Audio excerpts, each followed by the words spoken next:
खबर शशि सिंह। हमारे साथ बलजीत तवाना जी 30 साल के बीजेपी के वरिष्ठ नेता हैं और बात करते हैं एमसीडी चुनाव का कुछ मुद्दे। जी बताइए अपना नाम से। मैं बलजीत तवाना, वार्ड 99S, नगर निगम। चुनाव के तो बहुत मुद्दे होते हैं, पब्लिक के मुद्दे हैं, सारे पब्लिक के मुद्दे हल करना ही हमारा मुख्य काम है। पब्लिक की परेशानी है, शिक्षा है, स्वास्थ्य है, ओल्ड एज बुढ़े आदमियों को, महिलाओं को, विधवाओं को पेंशन है, नाली साफ करनी, रोड साफ करने, उन्हें ठीक कराना, आरएमसी करानी, कॉलोनियों को मूलभूत सुविधाएं देनी, ये हमारा मुख्य काम है।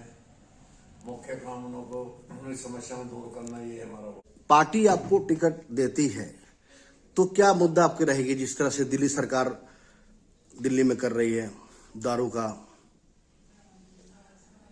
देखो शशि जी, पार्टी हमें टिकट देती है तो इलेक्शन में उतारती है, इलेक्शन लड़ेंगे। नहीं देती है तो हम फिर भी बीजेपी कार्यकर्ता है, कर्मठ कार्यकर्ता है, एक्टिव कार्यकर्ता है बीजेपी को। उससे वो नहीं है कि टिकट का ही का एक खास महत्व नहीं है। एक कार्यकर्ता के रूप में हम काम कर रहे हैं और फिर भी करेंगे। टिकट देंगे तो उसको इलेक्शन लड़ेंगे, इलेक्शन में फाइट करेंगे और अच्छे बहुमत से जीत करेंगे, ये भी हमको पूर्ण विश्वास है। कोरोना काल में आपने जहां दिल्ली सरकार नहीं खड़ी थी, जहां आप खड़े थे, लोगों की मदद करना, राशन पहुंचाना, आप बताइए। देखो, आपने देखा कोरोना काल के अंदर सन 2020 से और अब 2022 2 साल पूरे हो गए। इतनी तबाही इसने कोरोना ने मचाई कि ये तो पूरे विश्व पर, पूरे संसार में था। ये तो है, इसमें तो बहुत आदमी मरे हैं, बहुत नुकसान हुआ है, जन का धन का बहुत ज्यादा नुकसान हुआ, ये तो ठीक है। मगर हमारे दिल्ली में, हम दिल्ली में रहते हैं, दिल्ली में बीजेपी तो हर कार्यकर्ता काम कर रहा है, हर उसने काम किया। मगर एक सरकार है जो यहाँ पे आम आदमी पार्टी सरकार है, वो इतनी निकम्मी सरकार है। आप देख रहे हैं 2020 में, 2021 में और 2022 चल रहा है। इस सरकार ने एक ढेले का काम नहीं किया, किसी आदमी की मदद नहीं की। कोरोना काल में किसी का तब इतना भयंकर रूप ले लिया था उस टाइम बीमारी ने। आप देख रहे थे कि दिल्ली के हॉस्पिटलों में जगह नहीं थी, बेड नहीं थे, ऑक्सीजन नहीं थी। तो इन्होंने, मुख्यमंत्री केजरीवाल ने हाथ खड़े कर दिए थे कि हम कुछ नहीं कर पाएंगे। फिर हमारे माननीय गृह मंत्री अमित शाह जी ने अपने हाथ में कमांड लेकर के, तुमने देखा कि कितने उन्होंने बेड बनाए थे, कितनी हॉस्पिटल बनाई थी, कितने ऑक्सीजन बेड, ऑक्सीजन मुहैया कराई थी और मरते हुए लोगों की जान बचाई थी। तो उसमें सारा काम जो एक बीजेपी के छोटे कार्यकर्ता से लेकर के बड़े नेतृत्व तक हर दिन में काम किया। उनको खाना दिया, उनको दवाइयां दी, उनको जूते कपड़े दिए, जो भी उनकी मदद हुई, पानी दिया, उनको सूखा राशन दिया, बना बनाया खाना दिया, सब पूरी 24 घंटे। आप तो देख रहे थे, आपने तो मेरे ख्याल से कम से 100 उस टाइम हमारे साक्षात्कार लिए थे। तो हर उसमें हमने, हर कार्यकर्ता ने, बीजेपी हर कार्यकर्ता ने बहुत बढ़ चढ़ के काम किया था और उसको एक महामारी के रूप में लेकर के उसमें हर इंसान की बहुत ज्यादा मदद की थी। आप देख रहे थे जिस तरह से दिल्ली सरकार ठेके के नाम से जहर परोस रही है, उसके लेकर आपने क्या क्या किया? देखो, आज से 7 साल पहले जब ये दिल्ली में सरकार आई थी तो इन्होंने बताया था कि हम स्वास्थ्य के लिए पूरा वो करेंगे। मोहल्ला क्लिनिक, इन्होंने एक स्कीम लेकर आए थे, मोहल्ला क्लिनिक बनाएंगे। मगर मोहल्ले क्लिनिकों में देखो, ज्यादातर मोहल्ले क्लिनिकों में कुत्ते लेटते हैं, गधे लेटते हैं, सुअर लेटते हैं। वो है, वहां पे सफाई नाम की चीज नहीं। दवाई और डॉक्टर और नर्स की तो बात ही छोड़िए, कुछ वो नहीं है। टूटे फूटे पड़े हैं, वो नशेड़ियों के अड्डे और बन चुके हैं। जो असामाजिक तत्व हैं वो वहां पे जाते हैं। और जो शिक्षा के लिए इन्होंने बात की थी, उसके लिए इन्होंने बोला था 500 स्कूल खोलेंगे। मेरे ख्याल से आज तक इन्होंने 5 स्कूल भी पूरी दिल्ली में नहीं खोले हैं। हमारे बदरपुर विधानसभा में आप देख लो, एक भी स्कूल नाम की कोई खोली हो। कुछ स्कूलों में इन्होंने कमरे बना दिए। तो क्या उससे शिक्षा की नीति बदल गई, या शिक्षा का स्तर बदल गया, या इन्होंने जो इतनी लंबी लंबी डींग हाँकते हैं तो क्या किया? तो उसमें कुछ भी इन्होंने नहीं किया। इन्होंने एक काम किया कि जो दिल्ली में जो थोड़ी बहुत कसर थी उन्होंने पूरी कर दी। शराब नीति को, विनाशकारी शराब नीति इन्होंने इतना बुरा किया कि इतने हर वार्ड में ठेके खोल दिए, 3-3 ठेके खोल दिए हैं।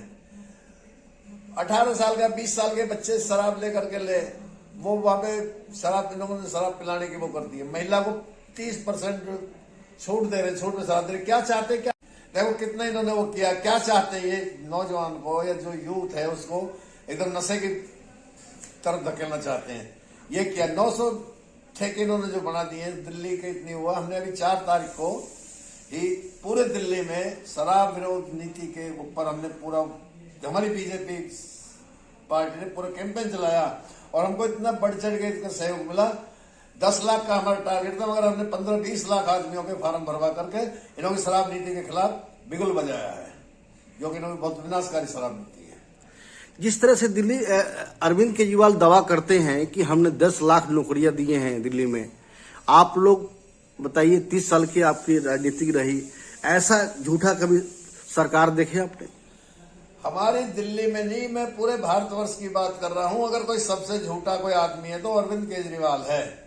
अगर कोई कंपटीशन हो जाए तो ये किसी को नहीं जीतने देगा। झूठ में सबसे अव्वल नंबर का है। इसके बाद झूठ जितने मर्जी ले लो, अखबारों में विज्ञापन इतने ले लो, इतने सारा पैसा विज्ञापन पर खर्च कर दिया, चाहे अखबार में दे दिया, चाहे टीवी में दे दिया, विज्ञापन के ऊपर दिया। ना इन्होंने शिक्षा के ऊपर कुछ किया है। कुछ कमरे इन्होंने बना दिए जिसकी अपने वाह लूट रहे हैं, उसमें भी ये पैसा खा गए। अगर उसका सही देखा जाए, जिस कमरे के आज 8-10 लाख रुपए कीमत बताते हैं, 2 लाख में बनने तैयार हो कमरा, अगर उसकी ऑडिट कराई जाए तो। ये 10-10 लाख रुपए में कमरे बना रहे, 20-20 लाख रुपए में वो बना रहे हैं। तो इन्होंने पूरे घोर अपराध किए, घोर भ्रष्टाचार किए, पूरी इन्होंने वो किया। झूठ के मामले में इस अरविंद केजरीवाल का कोई मुकाबला नहीं है। कहकर ये कहे थे, पब्लिक को क्या समझवा के दिखाए थे। अभी ये कई झूठी बोलते हैं कि हम 200 यूनिट बिजली फ्री देते हैं। 200 यूनिट क्या फ्री बिजली देते हैं? अगर उसकी गहराई से देखो तो पब्लिक की इन्होंने कमर तोड़ रखी है। 8 रुपए पर यूनिट, 201 अगर यूनिट हो गया तो 8 रुपए यूनिट आएगा। कमर्शियल होगा 13 यूनिट आएगा, 13 रुपए पर यूनिट आएगा, जो कि कहीं भी रेट नहीं है। तो आप ये देखो कैसे मुफ्त दे रहे हैं, तो पब्लिक को दुखी कर रहे हैं। तो इन्हों की नीतियां कोई भी अच्छी नीति नहीं है, सब विनाशकारी नीति है। जिस तरह से अभी चुनावी मुद्दा चल रही है पार्षद जी का, तो क्या क्या मुद्दा आप लोग रखेंगे इस बार? जो अभी जो हमारे मुद्दे हैं, हमारी पार्टी के मुद्दे, बीजेपी के मुद्दे हैं, वो हमारा ये है, विकास का मुद्दा है, मुख्य मुद्दा। और हमारे इधर ज्यादा रिसेटलमेंट कॉलोनी, ये सब कॉलोनी है, इनमें समस्याएं हैं, उनकी समस्या को समाधान करना और हर सूरत में उनका विकास करना, ये हमारा मुख्य मुद्दा हो। चाहे वो शिक्षा के क्षेत्र में, चाहे वो स्वास्थ्य के क्षेत्र में, चाहे वो पेंशन के क्षेत्र में है, चाहे ट्रांसपोर्टेशन क्षेत्र में, चाहे सफाई के में है, हर क्षेत्र में हमारा विकास का मेन मुद्दा विकास रहेगा। नेताजी, ये अभी जो चुनावी का दौर चल रहा है विधानसभा का, उसमें क्या बात रखा जाएगा कि दिल्ली में दारू और सब रखा जाएगा? चुनाव विधानसभा का नहीं है, नगर निगम का चुनाव है। और इसमें शराब विनाशकारी नीति, जो दिल्ली सरकार की शराब विनाशकारी नीति है, तो मुख्य मुद्दा है। अगर आप कॉलोनी में जाओ या किसी गांव में जाओ, किसी अच्छे उसमें जाओ और वहां पे आप बात करो, किसी भी 10 आदमियों पर 9 आदमी इसका विरोध बोलेंगे, 9 आदमी इसके अगेंस्ट है। तो इसका तो मुख्य मुद्दा शराब विनाश नीति है, जो अपने पर ये इन्होंने इतने वो किए। शिक्षा नीति को ये बता रहे, शिक्षा नीति के इन्होंने बिल्कुल गर्त में पहुंचा दिया है। स्वास्थ्य के ऊपर बिल्कुल कुछ भी वो नहीं है, कोई फोकस नहीं है, कोई वो नहीं है। तो हम सारे विकास के मुद्दों को लेकर चलेंगे, लोगों पर इलेक्शन लड़ेंगे और पब्लिक को जागरूक करेंगे। दिल्ली में पानी का प्रॉब्लम बहुत ज्यादा है, पानी गंदा आ रहा है और अरविंद केजरीवाल कहते हैं कि हर जगह स्वस्थ पानी पहुंचा रहे हैं, क्या कहेंगे इसके लिए?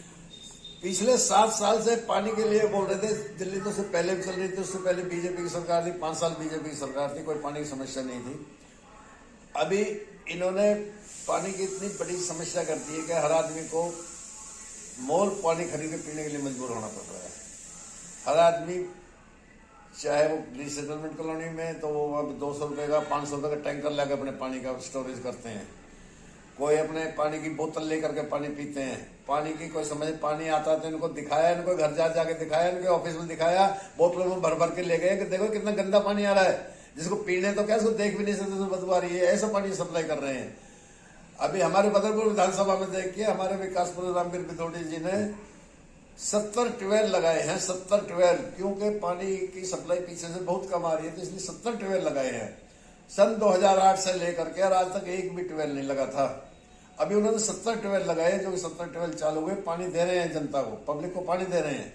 अगर वो 70 ट्यूबवेल नहीं होते तो पानी का क्या हाल होता, आप देखो हाहाकार मच जाता। आगे गर्मी आ रही है ना, बचले वो तो हम बहुत ज्यादा, हर कार्यकर्ता और हमारे विकासपुर माननीय रामवीर सिंह बिदोड़ी जी ने इतने पानी वगैरह, आगे थोड़े टाइम में 30-40 ट्यूबवेल और लग जाएंगे, तो पानी की समस्या को हमारी विधानसभा में तो काफी हद तक सुलझा लिया जाएगा, सॉर्ट आउट कर लिया जाएगा।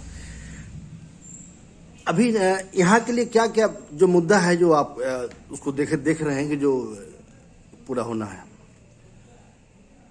यहाँ के मुख्य मुद्दे यही है, शिक्षा का है, स्वास्थ्य का है, सफाई का है, बच्चों को खेलने के लिए मैदान का है, पार्क का है, स्कूल के लिए फीस का है, किताब का है, स्कूल में खाना अच्छा मिले।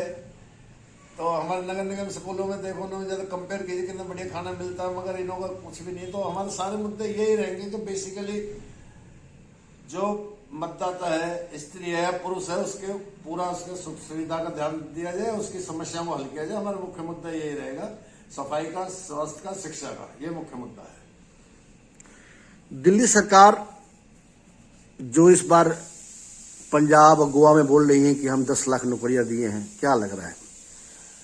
अभी देखें, 2 दिन बाद हमें पता चल जाएगा। अगर इनको एक भी सीट वहां पे मिलती है उत्तर प्रदेश में तो मुझे बता देना। एक भी सीट अगर इनको वहां पे मिलती है उत्तराखंड में तो मुझे बता देना। एक भी सीट गोवा में अगर इनको मिलती है तो मुझे बता देना। इनको बिल्कुल सोपड़ा साफ होगा, इनके हर उम्मीदवार की जमानत जब्त होंगी। और जो ज्यादा वो घूम रहे हैं पंजाब के ऊपर, ज्यादा वो कर रहे हैं बहुत ज्यादा, तो पंजाब में अगर इन्हों की सीट आती है तो उसका सारा दारोमदार कांग्रेस के ऊपर जाएगा, कांग्रेस की नीतियों के ऊपर, कांग्रेस के आपसी फूट के ऊपर वो इनको मिलेगा। हमारी बीजेपी तरफ से कोई नहीं है। वहां इनका जो कुछ बना रहे अपना, वो पहले भी इन्होंने इलेक्शन में पहले उनकी सरकार बना ली थी, डिक्लेयर कर दिया था हमारे ये मंत्रालय इसको मिलेगा, ये मंत्री इस विभाग का रहेगा, ये पहले कर दिया था। जब इलेक्शन रिजल्ट आए थे तो ये चुप बैठ गए थे। वही हाल इनका अब होगा। देखिए 3-4 स्टेटों में तो मैं कह रहा हूँ इनको 3 स्टेटों में तो इनके एक भी सीट नहीं है। उत्तराखंड में नहीं है, उत्तर प्रदेश में नहीं है, गोवा में नहीं, सीट ही नहीं है इनकी, सीट नाम चीज नहीं है। तो एक खाली जनता को बरगलाते हैं और ये फिरका परस्त की राजनीति करते हैं, जनता के अंदर फूट डालते हैं। इनको ये है, इनका कोई विकास से कोई संबंध नहीं है, विकास से, देश से इनको किसी कोई संबंध नहीं।